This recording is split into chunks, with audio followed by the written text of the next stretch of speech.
तेव्हा लग्न कसं करायचं मानपानाचं काय करायचं ते आत्ताच ठरवलेलं बरं. बरोबर बोलतोय का आम्ही जावय बापू? होय डॅडी.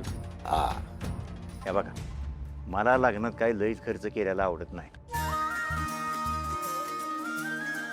अहो, आधीच खर्च लय करायचा आणि परत कोण फेडत बसणार? है?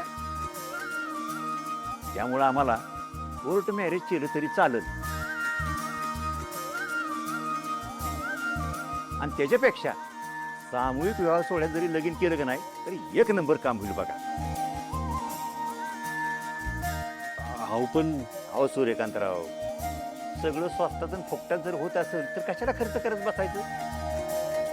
यातनं बी तुम्हाला जर लय खर्च करायचा असला, तुम्हाला लयच हौस असली तर ती पैसे माझ्या पोराच्या नावाने एफडी करा. कशी आहे आपली आयडिया? एकदम बेस्ट. मारुतराव, आमच्या बाचीचं लग्न आणि असं साधं होणार? ते काय आम्हाला पटत नाही. अरे लग्न काय रोज रोज होतं का? एकदा होत तेव्हा आमच्या भाचीचं लग्न कसं दणक्यात झालं पाहिजे. कसं?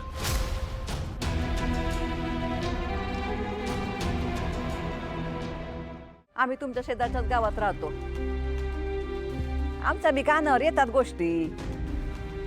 आता तुमच्या घरात 2 लग्न झालीत, लई थाटामाटात झाली.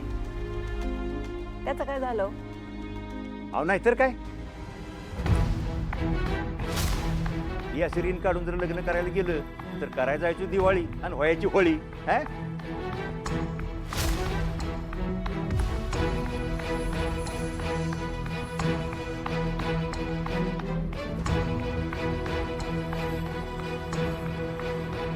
आणि काय म्हणतो जावई बापू?